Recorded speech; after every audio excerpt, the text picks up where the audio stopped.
నమస్కారం. గంటారావానికి స్వాగతం. ముందుగా ప్రధాన అంశాలు. రాష్ట్రంలోని పలు ప్రాంతాల్లో ఈదురుగాలులతో కూడిన వర్షం, కల్లాల్లో తడిసిన ధాన్యం, పిడుగుపాటుకు రైతు బలి.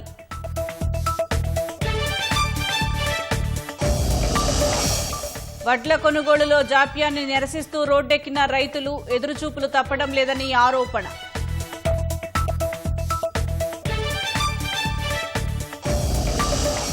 కరీంనగర్ కాల్పుల ఘటనలో దుండగుల ఫోటోలు విడుదల, సీసీ కెమెరా దృశ్యాల ఆధారంగా దొంగల కోసం గాలింపు.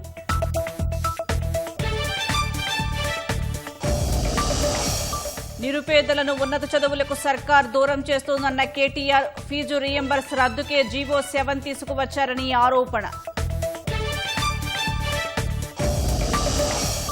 దేశవ్యాప్తంగా ప్రశాంతంగా నీట్ పరీక్ష, ప్రశ్నాపత్రం మధ్యస్థంగా ఉందని నిపుణుల అభిప్రాయం.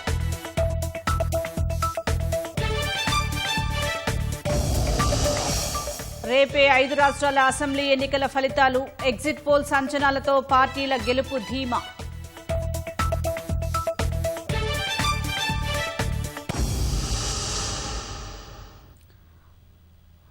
రాష్ట్రంలోని పలు ప్రాంతాల్లో ఈదురుగాలులతో కూడిన వర్షం బీభత్సం సృష్టించింది. గాలులు దాటికి రహదారులపై పలుచోట్ల చెట్లు విరిగిపడ్డాయి.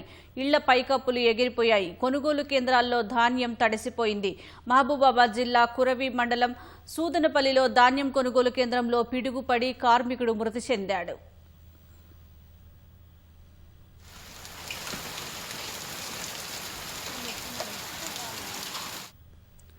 మంచిర్యాల జిల్లా మందమరిలో ఒక్కసారిగా విపరీతమైన గాలులు వీయడంతో కోల్బెల్ట్ రహదారిపై పలుచోట్ల చెట్లు విరిగిపడ్డాయి. పలువురు ఇళ్ల పైకప్పులు ఈదురుగాలులకు ఎగిరిపోయాయి. ఈదురుగాలుల దాటికి వృక్షాలు నేల కొరిగాయి. విద్యుత్ స్తంభాలు విరిగి కింద పడిపోయాయి. మందమరిలోని కాలనీల్లో విద్యుత్ సరఫరా నిలిచిపోయింది. విద్యుత్ సరఫరా పునరుద్ధరణకు కరెంటు సిబ్బంది మరమ్మతులు చేపట్టారు.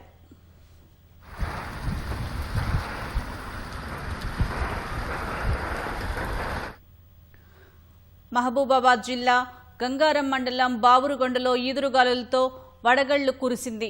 కురవి మండలం సూదనపల్లిలో విషాదం చోటు చేసుకుంది. ధాన్యం కొనుగోలు కేంద్రంలో పిడుగుపడి నీలం వెంకన్న అనే వ్యక్తి మృతి చెందాడు. పిడుగుపాటులో మరో 2 రైతులు అస్వస్థతకు గురయ్యారు. సిద్దిపేట జిల్లా హుస్నాబాద్లో కురిసిన అకాల వర్షానికి మార్కెట్ యార్డులో ఆరబోసిన వరి, మొక్కజొన్న పంట తడిసిపోయింది. టార్పాలిన్ కవర్లు కప్పేలోపే వర్షం జోరందుకుందని, తడిసిపోయిందని రైతులు ఆవేదన వ్యక్తం చేశారు. మొక్కజొన్న, వరి ధాన్యం తీసుకువచ్చి 15 రోజులు గడిచినా అధికారులు కొనుగోలు చేయకపోవడంతోనే తడిచిపోయాయని ఆరోపిస్తూ ఆందోళనకు దిగారు. ప్రభుత్వమే తమను ఆదుకోవాలని కర్షకులు కోరుతున్నారు.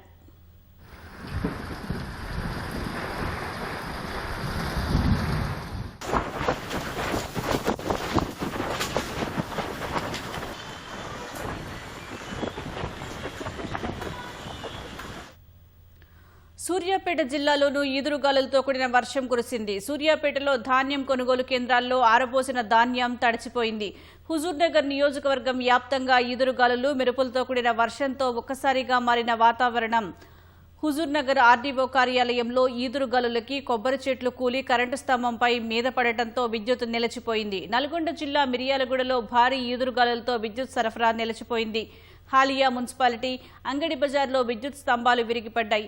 హుజూర్నగర్ ఆర్డీఓ కార్యాలయంలోని కొబ్బరి చెట్టు నేల కూలింది.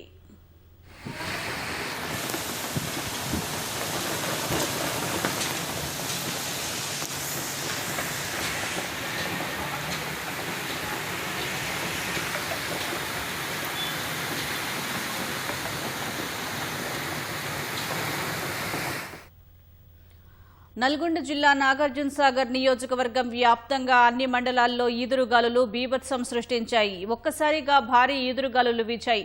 గాలులతో పాటు వర్షం దంచుకొట్టింది. త్రిపురారం, అనుముల మండలాల్లో ధాన్యం కొనుగోలు కేంద్రాల్లో ధాన్యం తడిసి ముద్దయింది. త్రిపురారం మండలం లోక్యాతండ, నిడమానూరు మండలం బంకపురం, గుర్రంపోడు మండలం మోసంగిలో రేకు ఇంటి కప్పులు ఎగిరిపోయాయి.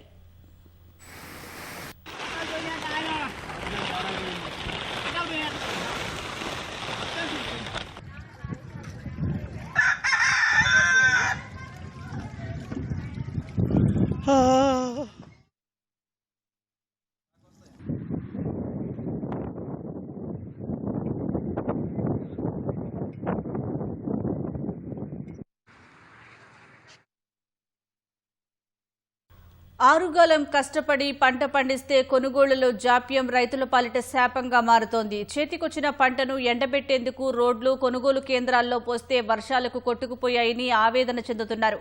కష్టాల కోర్చి కొనుగోలుకు సిద్ధం చేస్తే తేమ, తాలు పేరిట రైతుల కష్టాన్ని నిండా దోచేస్తున్నారు. దోపిడీని అరికట్టి పంట కొనుగోళ్ల ప్రక్రియ వేగవంతం చేయాలని రైతులు కోరుతున్నారు. రాష్ట్ర వ్యాప్తంగా పలు కేంద్రాల వద్ద కొనుగోళ్ల జాప్యాన్ని నిరసిస్తూ రైతులు రోడ్డెక్కారు. విత్తు వేసింది మొదలు పంట చేతికొచ్చే వరకు అడుగడుగునా కష్టాలే ఎదురవుతున్నాయని కన్నీరు పెడుతున్నారు. ధాన్యం కొనుగోలు కేంద్రాల్లో జాప్యం, గన్ని సంచుల కొరతపై నిర్మల్ జిల్లా మామడ మండలం కొత్తూరులో రైతులు నిరసన చేపట్టారు. తేమ, తాలు పేరుతో మిల్లర్లు రైతులను ఇబ్బందులకు గురిచేస్తున్నారని పోన్కల్, కమల్కోట రహదారిపై రాస్తారోకో నిర్వహించారు. తమ గోడును ప్రభుత్వం పట్టించుకుని త్వరితగతిన ధాన్యం కొనుగోలు ప్రక్రియ వేగవంతం చేయాలని డిమాండ్ చేశారు. దొడ్డు, సన్నవడ్లను తరుగు లేకుండా కొనుగోలు చేయాలని కోరుతున్నారు. ఆర్డీఓ గారికి, ఎంఆర్ఓ గారికి, ముఖ్యమంత్రి గారికి, కడప వ్యవసాయ శాఖ అధికారులందరికీ తెలియజేయనది, మేము దాదాపు 25 రోజులాయే వడ్లు కొని రోడ్ల మీద పోసినాము. ఇప్పటిదాకా కాంట ఓపెన్ చేసి వారం రోజులైంది. మ్యాచర్ చూసిండ్రు, అన్ని చూసిండ్రు, బాధ నచ్చింది, జోగడం లేదు. కాబట్టి మాకు వెంటనే తక్షణము ఇలా కాంట ఓపెన్ కావాలి. యాక్సిడెంట్లు అవుతున్నాయి, ఇప్పటికి 4 యాక్సిడెంట్లు అయినాయి, రైతులు పడ్డారు. మాకు తక్షణమే ఇంతకు ముందు ఎట్లా కొన్నారు అట్లనే కొనాలా. ఇప్పుడు ఇదేంది చెన్ని పట్టుడు అని చెప్పేసి కొత్త ప్రాబ్లం సృష్టిస్తున్నారు. ఆ చెన్ని పట్టుడు కాదు. ఒకవేళ చెన్ని పట్టుడు గిట అంటే మేము డైరెక్ట్ ఆల్రెడీ మామిడి క్రాసింగ్ మీద ఇప్పుడే ధర్నా చేయగలము. అన్ని ధర్నాకోతాము. రైతుల ధర్నాతో పోన్కల్, కమల్కోట రహదారిపై భారీగా ట్రాఫిక్ రద్దీ ఏర్పడింది. పోలీసులు, స్థానిక ప్రజాప్రతినిధులు వచ్చి నచ్చజెప్పే ప్రయత్నం చేసినప్పటికీ రైతులు వెనక్కి తగ్గలేదు. జిల్లా అదనపు కలెక్టర్, ఆర్డీఓ వచ్చి రోడ్లపై ఆరబెట్టిన వరి ధాన్యాన్ని పరిశీలించారు. వీలైనంత తొందరగా వడ్లు కొనుగోలు చేస్తామని హామీ ఇవ్వడంతో రైతులు ఆందోళన విరమించారు. వికారాబాద్ జిల్లా బొమ్మరాజపేట మండలం మెట్లకుంట గ్రామ రైతు వేదిక వద్ద రైతులు నిరసన కార్యక్రమం నిర్వహించారు. నెల రోజులుగా వడ్లు కొనుగోలు చేయకపోవడంతో అకాల వర్షాలకు పంట తడిసి నష్టపోతున్నామని ఆవేదన వ్యక్తం చేశారు. సిద్దిపేట జిల్లా హుస్నాబాద్లో కురిసిన అకాల వర్షానికి మార్కెట్ యార్డులో ఆరబోసిన వరి, మొక్కజొన్న పంట తడిసిపోయింది. టార్పాలియన్ కవర్లు కప్పేలోపే వర్షం జోరందుకుందని రైతులు ఆవేదన వ్యక్తం చేశారు. మొక్కజొన్న, వరిధాన్యం తీసుకువచ్చి 15 రోజులు గడిచినా అధికారులు కొనుగోలు చేయకపోవడంతోనే తడిసిపోయాయని ఆరోపిస్తూ ఆందోళనకు దిగారు. ప్రభుత్వమే తమను ఆదుకోవాలని కర్షకులు కోరుతున్నారు. అలాగే మొన్నటి సంది మ్యాచర్ చూడు బస్తలు ఇమ్మంటే ఇయ్యక పట్టించుకోక ఇబ్బందులు పెడుతున్నా ఎవరు పట్టించుకుంటలేదు. 15 రోజులు అవుతుంది ఇది తెచ్చి ఇప్పటి వరకు 15 రోజులు అవుతుంది. ఏంటి మ్యాచర్ కూడా 7 వచ్చింది అని ఎవరు పట్టించుకుంటారు. వాటిని సడన్ గా వాన వచ్చి మొత్తం తడిసి ముద్దయిపోయింది. పోసి 10-15 రోజులు అవుతుంది, ఎండినాయి. సడన్ గా వాన వచ్చి అంత తడిచింది. తొందరగా తీసుకుపోవడం అనేది జరుగుతలేదు. ఇంకా ఏం చేయాలంటే రైతులకు కొంచెం వరి ధాన్యం వాళ్ళు పెట్టుకున్న వాళ్ళకి కొంచెం ఏదైనా కొనాలని, తొందరగా వీటిని వానలా తడవకుండా తొందరగా తీసుకుపోవాలని చేస్తుంది.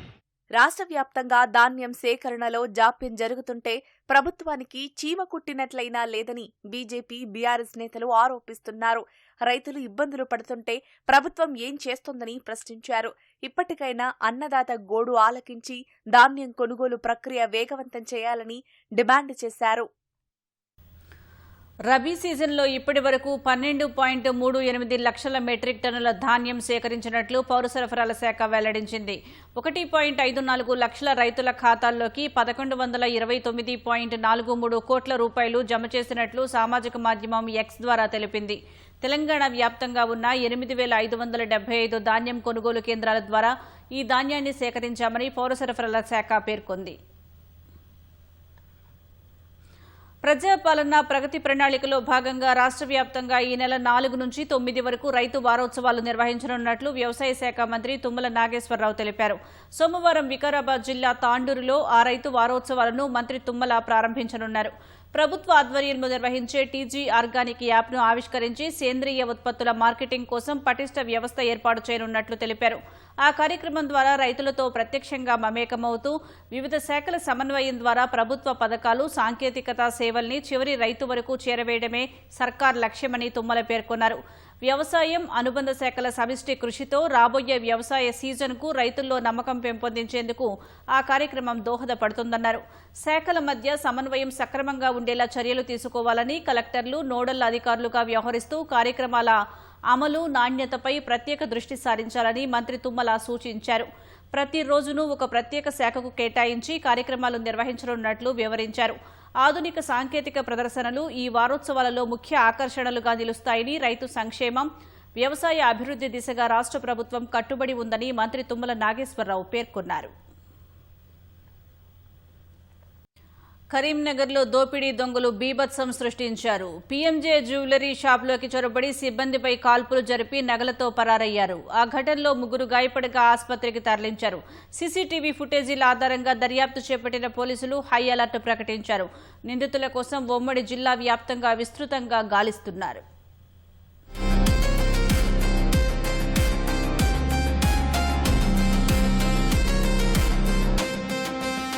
కరీంనగర్లోని పీఎంజే జ్యువెలరీ షాపులో జరిగిన కాల్పులతో నగరవాసులు ఉలిక్కిపడ్డారు. ఉదయం 11 గంటలకు బంగారం షాపు వద్దకు ద్విచక్ర వాహనంపై వచ్చిన 5గురు వినియోగదారుల్లాగా లోపలికి వెళ్లారు. జ్యువెలరీ షాపు సిబ్బందిని నగలు చూపించమని అడిగారు. సిబ్బంది ఆభరణాలు చూపిస్తుండగా దుండగులు తుపాకులతో బెదిరించారు.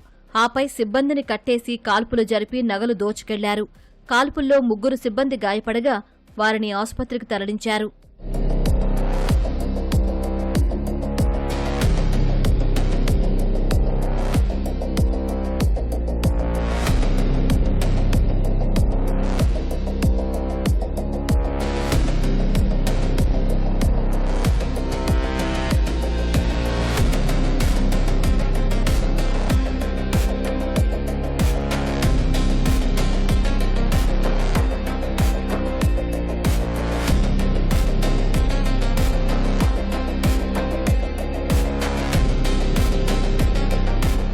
డైరెక్ట్ వచ్చేసిండు, రింగు చైన్ కావాలని వచ్చేసిండు. చైన్ కావాలి 20 గ్రామ్స్లో ఒక రింగు కావాలని. సరే చూసామని చెప్పి మేము మా బాక్స్లో సైడ్కి వేసి చూస్తున్నాం. నాకు అప్పటికి డౌట్ వస్తుంది, నార్మల్ ఇక్కడ ఎవరు వస్తారు అంతా ఇవి ఏం జరుగుతుంది అనుకున్నా. డౌట్ వస్తుంది, కొంచెం తెఫ్టే ఉన్నట్టున్నాడు.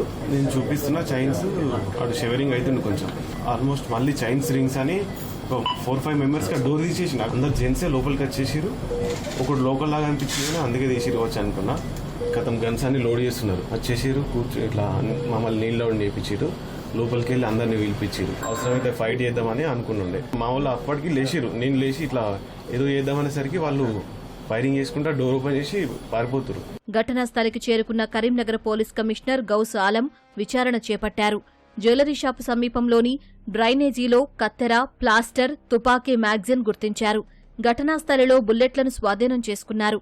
నిందితులను పట్టుకునేందుకు ప్రత్యేక బృందాలను ఏర్పాటు చేశారు. సీసీటీవీ ఫుటేజ్ ఆధారంగా పోలీసులు దుండగుల కోసం గాలిస్తున్నారు. దీంట్లో ఫస్ట్ 1 అఫెండర్ వచ్చి ఎంక్వైరీ చేశారు జ్యువెలరీ గురించి. ఆ తర్వాత ఇన్ పేర్స్ ఆఫ్ 2 మిగతా 4 కూడా వచ్చారు. మనకి సీసీటీవీ చూస్తే 5 లో 4 పర్సన్స్ కి అన్కవర్డ్ ఉంది కాబట్టి ఫేస్ కూడా కనపడింది. ఇక్కడ ఉన్న గార్డ్ కి గన్ పాయింట్ లో హోస్టేజ్ చేసి రాబరీ స్టార్ట్ చేశారు. మధ్యలో sales manager other team members they try to over power them. Over power జరిగినప్పుడు వీళ్ళు పానిక్ అయి ఫైరింగ్ చేశారు. టోటల్ 5 పిస్టల్స్ ఉన్నాయి. 4 మనకి కార్ట్రిజ్ దొరికింది. 4 ఫైరింగ్ అయిన తర్వాత వీళ్ళు ఒక బ్యాగ్ లో సమ్ స్టోలెన్ రాబ్డ్ ఐటమ్ తీసుకుని పాడిపోయారు. So multiple teams submit form to trace the accused. విషయం తెలుసుకుని పీఎంజే జ్యువెలరీ షాపు వద్దకు వచ్చిన కేంద్ర మంత్రి బండి సంజయ్ చోరీ ఘటనపై పోలీస్ కమిషనర్ గౌస్ ఆలంను అడిగి వివరాలు తెలుసుకున్నారు. పథకం ప్రకారమే చోరీ జరిగిందని భావిస్తున్నట్లు సంజయ్ చెప్పారు. గాయపడిన వారికి చికిత్స అందిస్తున్నారని, మెరుగైన వైద్యం కోసం హైదరాబాద్ తరలించినట్లు తెలిపారు. నిందితులు తెలుగు, హిందీ మాట్లాడుతున్నట్టు తెలిసిందన్నారు. దొంగతనం సమయంలో జ్యువెలరీ షాపు సిబ్బంది సాహసోపేతంగా వ్యవహరించారని బండి సంజయ్ ప్రశంసించారు. స్థానిక శాసనసభ్యుడు గంగుల కమలాకర్ కూడా ఘటనా స్థలాన్ని పరిశీలించారు. అందరూ కూడా కొంత యువకులా కనబడుతున్నారు. కొందరు వెపన్స్ ఉన్నాయి. కాల్పులు జరపడం కూడా దుర్మార్గమైన సంఘటన. వాస్తవానికి వాళ్ళు ఎత్తుకుపోయే ప్రయత్నం చేశారు. ఆ టెన్షన్లో వాళ్ళు అడ్డుకున్న తర్వాత వాళ్ళు ఎత్తుకోవాల్సిన బ్యాగ్ ఒకరు కూడా ఇక్కడ పడేసిపోయారు. ప్లాన్ ప్రకారం వచ్చి చేసుకుని పోయిన వాడు ఎవరు తప్పించుకునే అవకాశం లేదని అయితే భావిస్తున్నాను. దానిలో ఉన్న సిబ్బంది చాలా డేర్ చేసి అడ్డుకునే ప్రయత్నం చేశారు. చోరీ ఘటనతో జగిత్యాల జిల్లాలో పోలీసులు అప్రమత్తమయ్యారు. దుండగుల కోసం గాలిస్తున్నారు. హై అలర్ట్ ప్రకటించిన పోలీసులు చెక్పోస్టులు ఏర్పాటు చేసి విస్తృతంగా తనిఖీలు చేపట్టారు.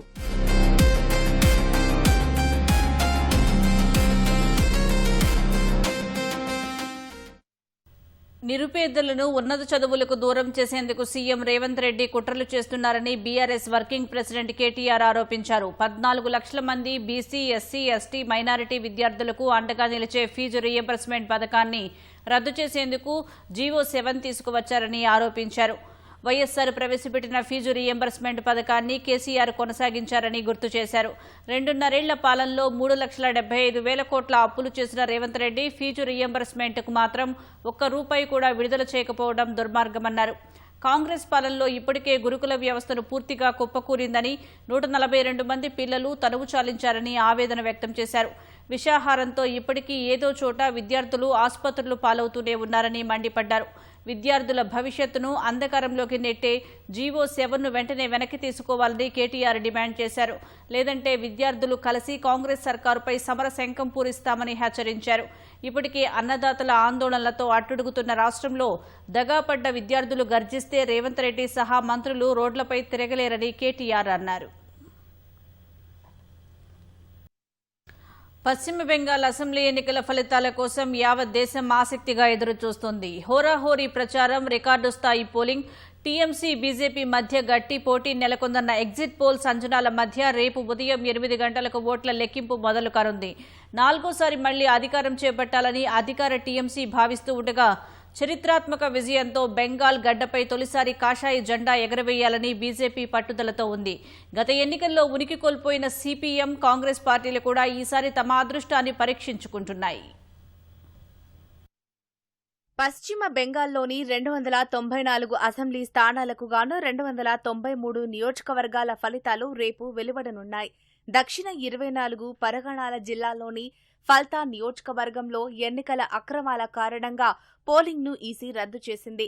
అక్కడ ఈ నెల 21న రీపోలింగ్, మే 24న కౌంటింగ్ జరగనుంది. దక్షిణ 24 పరగణాల జిల్లాల్లోని 2 నియోజకవర్గాల పరిధిలోని 15 పోలింగ్ కేంద్రాల్లో శనివారం రీపోలింగ్ ముగిసింది. 87% ఓటింగ్ నమోదయ్యింది. 2 విడతల పోలింగ్ ముగిసిన తర్వాత కూడా బెంగాల్లో రాజకీయంగా తీవ్ర ఉద్రిక్తత నెలకొంది.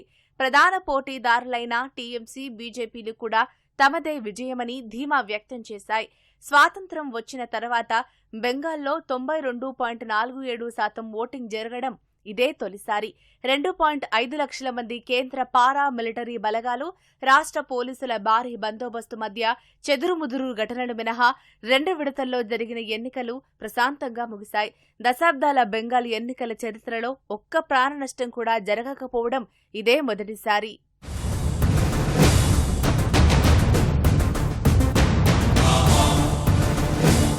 మొత్తం 77 కేంద్రాల్లో ఓట్ల లెక్కింపు జరగనుంది. కోల్కతాలోని 11 నియోజకవర్గాలకు గాను 5 ప్రాంతాల్లో కౌంటింగ్ కేంద్రాలు ఏర్పాటు చేశారు. ఈవీఎంలు ట్యాంపరింగ్ అయ్యే అవకాశం ఉందన్న టీఎంసీ ఆరోపణలను ఎన్నికల సంఘం ఖండించింది. స్ట్రాంగ్ రూముల వద్ద సీసీటీవీలతో పాటు 3 అంచెల భద్రత, 165 మంది అదనపు కౌంటింగ్ అబ్జర్వర్లు, 77 మంది పోలీసు అబ్జర్వర్లను రంగంలోకి దించామని అధికారులు తెలిపారు. క్యూఆర్ కోడ్ పాసున్న వారినే కౌంటింగ్ హాల్లోకి అనుమతించాలని ఎన్నికల సంఘం ఆదేశించింది. మొబైల్ ఫోన్లను పూర్తిగా నిషేధించారు. ఇప్పుడు అందరి దృష్టి భవానీపూర్ నియోజకవర్గంపైనే నెలకొంది. CM Mamata Banerjee, BJP senior నేత సువేందు అధికారి ఇక్కడ బరిలో ఉన్నారు. దీనికి సంబంధించిన కౌంటింగ్ సఖావత్ మెమోరియల్ కేంద్రంలో జరగనుంది.